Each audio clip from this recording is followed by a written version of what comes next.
Want to know what is the best race of Elder Scrolls Online? What race is best for your build in ESO? How to pick your race and class in ESO? All these are common questions for newcomers, and we'll answer them all.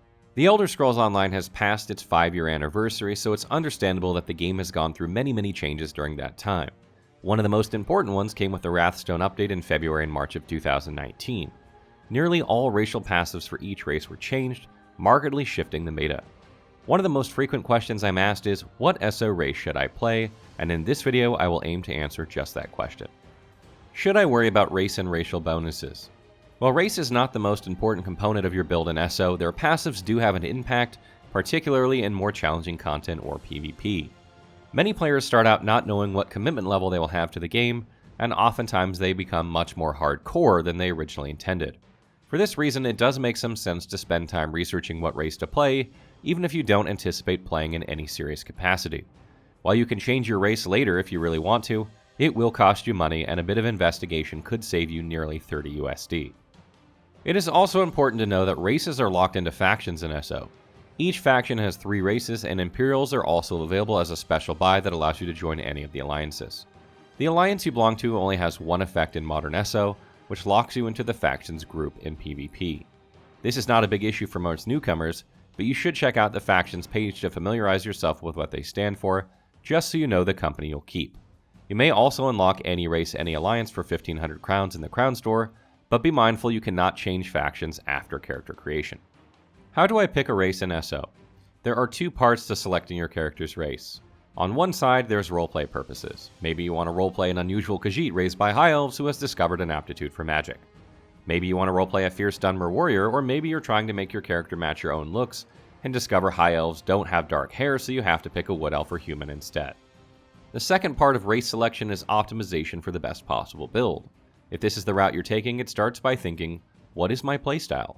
Do you want to use a bow or greatsword? Then you'll be focusing your points into stamina. Are you looking to manipulate the elements or command minions?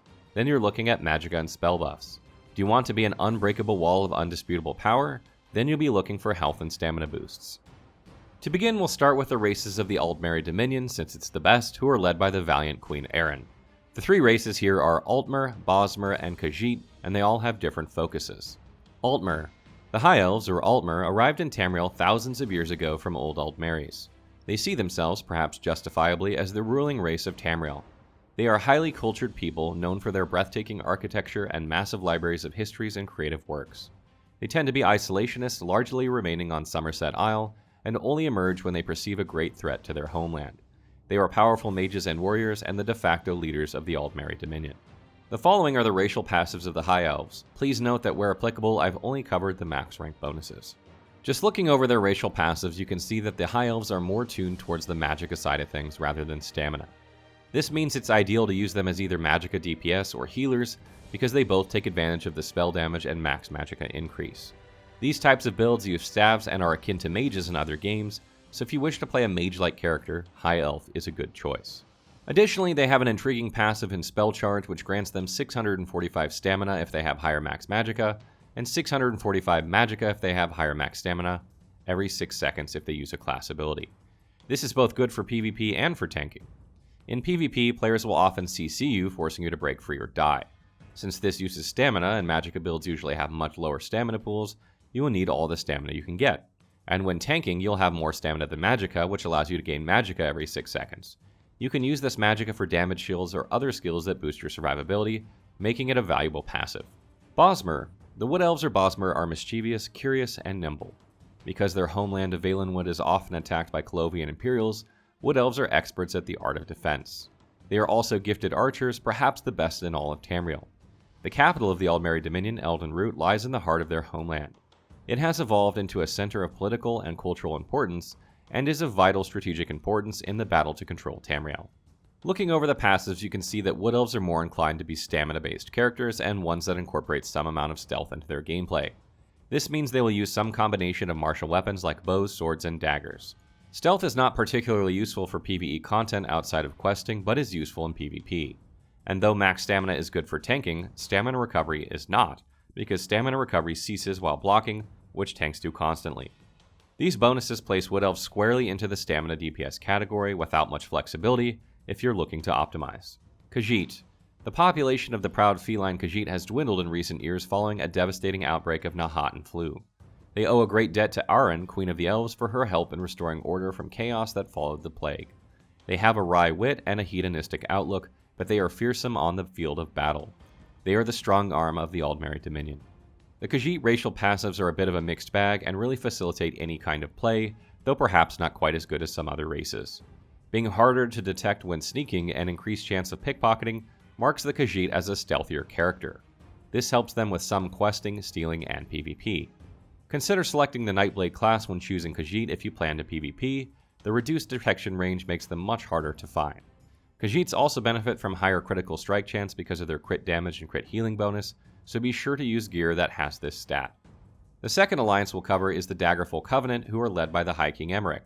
The three races here are Breton, Orsimer, and Redguard. This alliance possesses some of the best races in the game. Breton.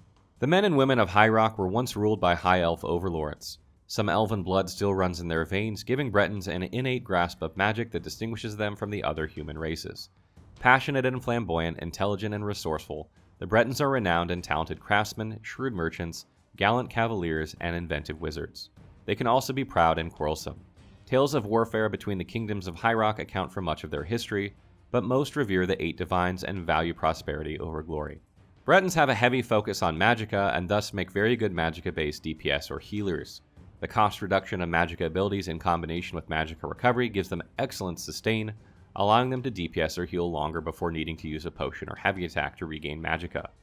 The spell resistance is also nice to have as it helps keep them alive longer, particularly in PvP. If you know you want to play a magicka build, this race is a fantastic choice. Orsimer. Though other races often regard the orcs as barbarians and even beasts, these noble warriors have an ancient culture forged from endless warfare in their harsh mountain homelands. Orcs live under a simple code of honor by which the strong survive and the strongest rule. As the greatest smiths in Tamriel, their weapons and armor are prized by warriors everywhere.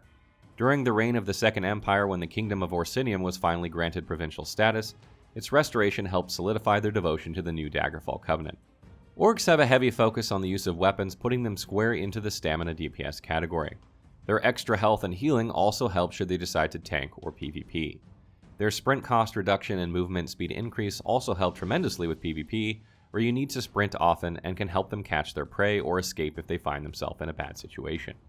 Select this race if you plan to PvP often or know you want to stamina DPS. Redguard.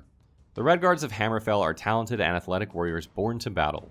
A desert people, their ancestors migrated to Tamriel from the lost continent of Yokuda. Their culture is based on preserving ancient traditions and defying their harsh environment. They prize honor and dignity above all else, combining a deep reverence for the divine with a suspicion of all things magical. Their capital is the merchant port of Sentinel, but their roots are deep in the sands of the Alkir Desert. In their youth, Redguards endure a rite of passage in the desolate wastes of Alkir as a test of endurance and discipline. Only the strongest survive. Much like orcs, Redguards have a substantial focus on the use of weapons and have a reduced cost when using them. This, combined with max stamina and stamina restoration via attacks, makes them perfect for the stamina DPS role or even a tank. Additionally, the snare effectiveness reduction is excellent if you plan to werewolf, as snares are really their Achilles heel. If you know you'll be using weapons and will be stamina focused, seriously consider taking Redguard as your race. The last alliance we'll cover is the Ebonheart Pact, who are led by Joran the Skald King. The three races here are Dunmer, Nord, and Argonian. These races are some of the tankiest in the game. Dunmer. The Dark Elf homeland of Morrowind has been invaded many times by the Akaviri and the Nords. This history of conflict has transformed the Dunmer into hardened warriors.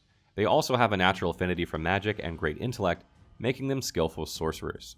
The Dark Elves are an interesting race because they are equally good as stamina and magicka roles, making them a great choice for those that are not certain just how they wish to play their character. In addition, they are ideal for those wishing to take the Vampirism skill line, as the extra flame resistance will help to offset some of their weakness to fire-based attacks.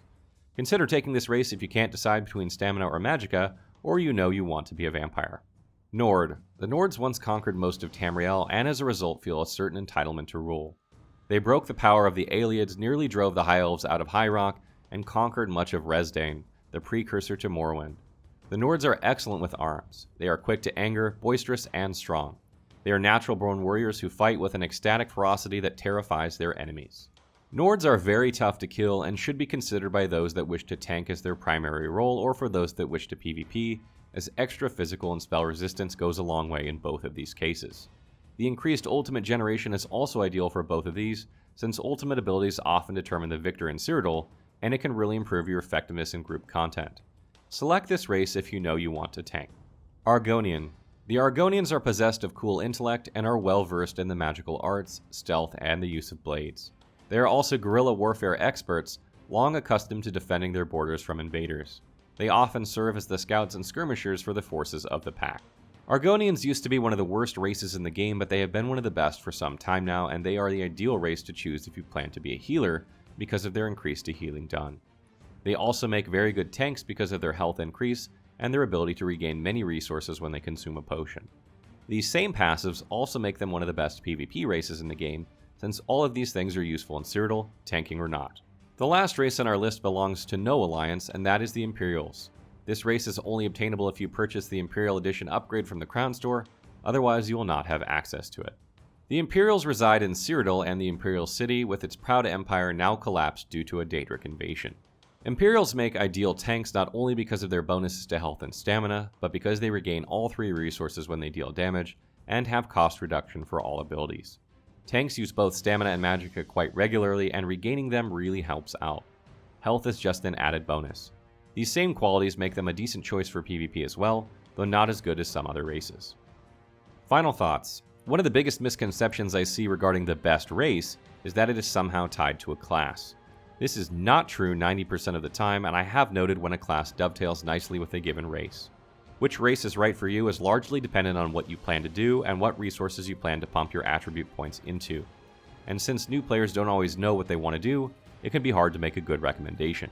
If you are a beginner and you're not sure which race is right for you, I highly recommend trying either Khajiit or Dark Elf, as this will allow you to play both stamina and magicka versions of your class. These races are not usually regarded as the best for any given role, but your character does not need to be 100% optimized to do 90% of the content in ESO. The only places you may struggle are in veteran trials or PvP, and frankly you may struggle there anyway since these are difficult regardless of race. Lastly, keep in mind that champion points are account-wide. This means that if you get up there in champion points and decide you really want to play another race and don't want to spend money on a race change token, they will carry over to your new character.